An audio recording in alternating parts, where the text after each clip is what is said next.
Hello friends, we are in the module number 2 and we are discussing about this corrosion and metal finishing. And under metal finishing, in this session we will be discussing about the electroless plating, the advantages of electroless plating, okay, differentiation between the electro and electroless plating, and also the electroless plating of the nickel. Coming to the electroplating is a process of coating a layer of any suitable metal or a superior metal on the base metal by using direct current. Correct, no? So what is the electroless plating then? Electroless, name itself says, okay, no need to use the electricity. Okay, then what else we can use? What is the source of energy here? What is the source of electrons here? Let us see in this session. Electroless plating is it is defined as the process in which okay, it's a depositing of a metal on a catalytically active surface. Okay, by using the reducing agents and without using any electricity is known as a electroless plating. Okay, it is a process of deposition of a another layer on a catalytically active surface without using any electric current and by using some chemical reducing agents is known as a electroless plating. In the electroless plating, what happens when we use some reducing agents? When we use the reducing agents Mn plus an electrons gives M. Okay, metal ions are getting reduced to the elemental metal and that gets deposited on the article to be plated. Examples are electroless plating processes of copper, nickel, etc. Okay, so here what is the catalytically active surface?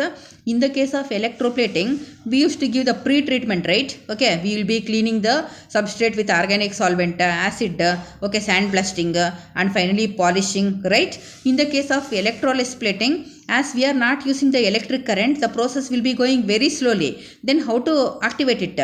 Okay, that is done by making the catalytically active surface. Making the catalytically active surface means the substrate to be plated, no, it will be treated with stannous chloride and palladium chloride containing the HCl. When it is treated with stannous chloride and palladium chloride containing HCl, no, it will become active.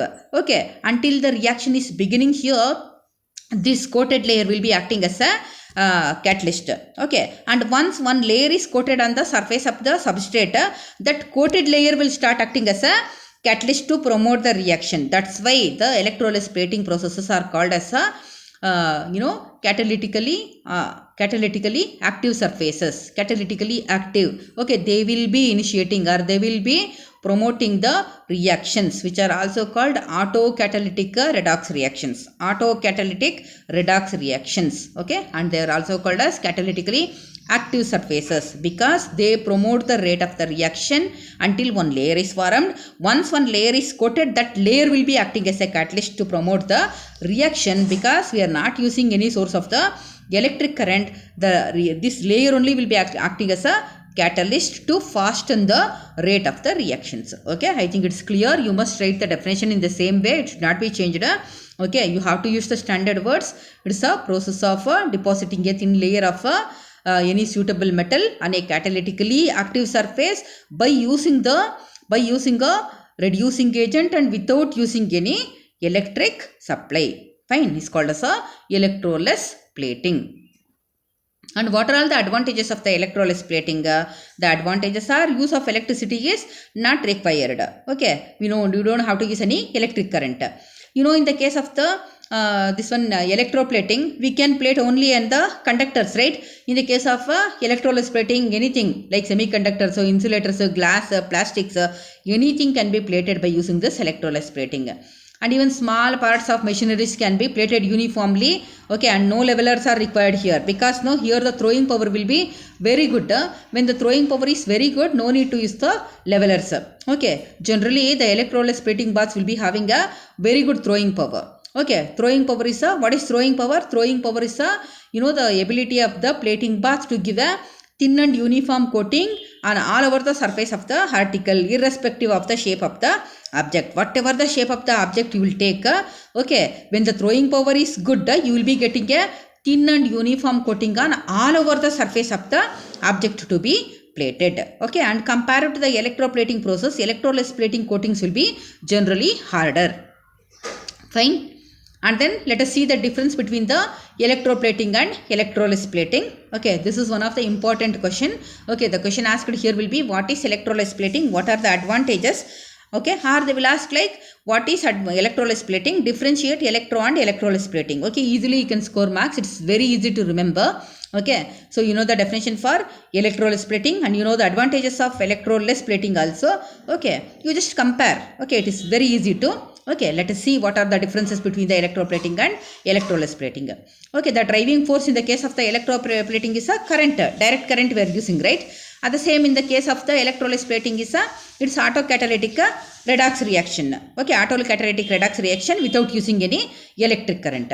And anode in the case of the electroplating is, as we are using direct current, two terminals must be there, the anode and cathode, right? Okay, so separate anode is required there. And in the case of the electrolysis plating, no, it is not required. No separate anode and cathode are required. Okay, the cathode is the only the coating, the object to be plated, only that is enough. No separate anode is required here. All the reactions will be taking place on the surface of the object itself. Okay, and the cathode in the case of the electroplating is object to be plated. Even here it is the object to be plated in both the cases.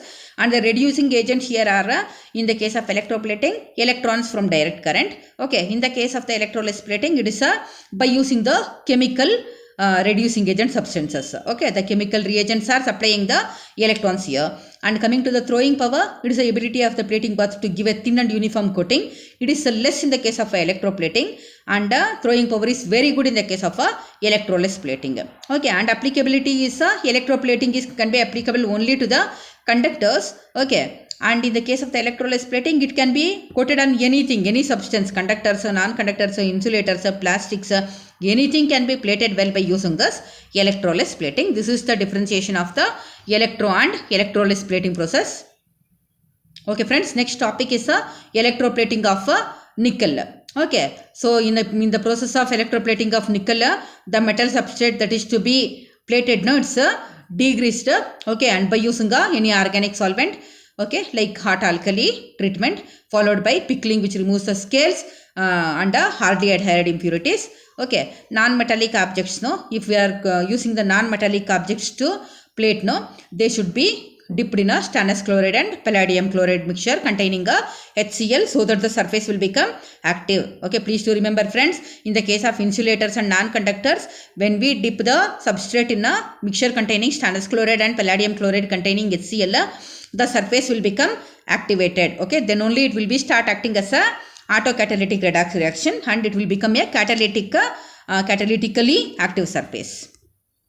Okay, coming to the bath composition of the nickel electrolysis plating, here we are using the electrolyte solution, that is any salts of the nickel like nickel chloride or nickel sulfate. Here nickel chloride is used and we must use the reducing agent, right, because that is the source of the power here. So the reducing agent used is a hypophosphate. Buffers are used to maintain the required pH.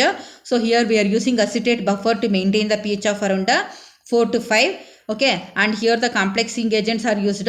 Okay, complexing agent used here is a sodium succinate. Okay, complexing agents are used generally when two substances are reacting. Okay, to avoid the reactions, complexing agents are used. It will be complexing any one of the reagent and it will make to avoid the reaction to happen. Okay, and temperature required for this process is around 45 to 60 degrees and the cathode is article to be plated, that is pre-treated by using what I said before, that is by treating with stannous and palladium chloride.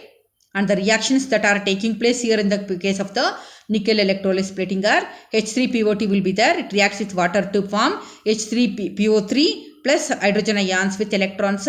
Okay, and the liberated electrons are accepted by the nickel ions to get converted into the elemental nickel that gets coated on the substrate to be plated. So the overall reaction when H3PO2 reacts with water is H3PO3 is formed with the hydrogen ions.